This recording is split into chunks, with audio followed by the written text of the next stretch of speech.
If you're anything like me, you're probably very odd.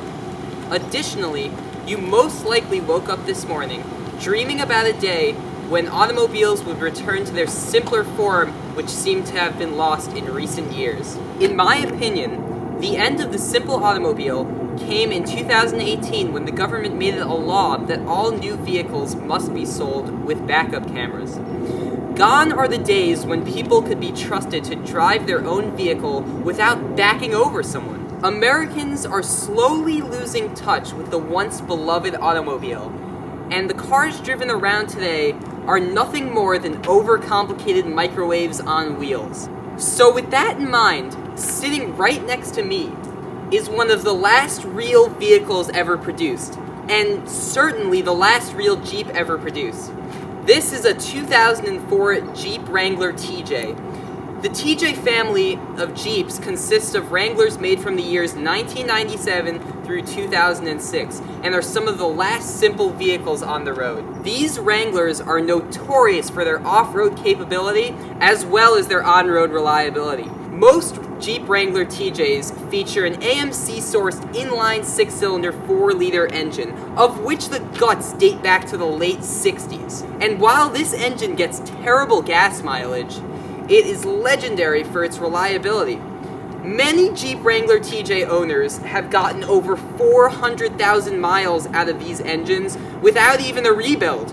And while most automotive companies are now naming their engines fancy names like Earth Dreams or Sky Active or Eco Boost or Blue Efficiency, the engine in the Jeep Wrangler TJ is just called a 4.0 straight 6.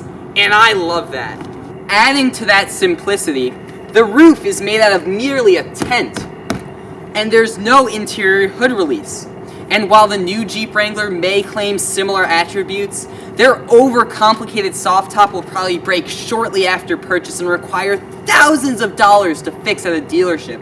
And their Fiat-made plastic lunchbox latches are so cheaply made and will break right away. What's even more surprising about the Jeep Wrangler TJ is what it didn't come equipped with deep into the 2000s.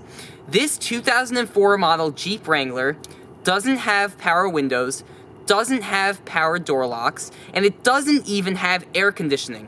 Although when the heat's blowing, it feels like you're Icarus and you didn't listen to your dad's instructions of not to drive too close to the sun, and it feels like your face is gonna melt off within minutes. It's ridiculous. The doors are also only held in place by this little flimsy strap, and what's really funny is that when you detach the strap, the doors can make contact with the hood. But I'm not knocking the Wrangler. Driving around the Jeep Wrangler is so refreshing compared to the other cars in the market today. The Jeep Wrangler allows you to take a step back from the modern world and just enjoy driving for what it is. All those little details I mentioned about functionality and simplicity, it all just adds to the character of the Wrangler, and that's what makes it so special. You get to row your own gears through a 5-speed manual transmission, and then you gaze at an instrument cluster that features only the gauges you need, not the gauges that tell you useless garbage. And then you sit back in your Wrangler and laugh at everyone else driving their computerized iPhones on wheels.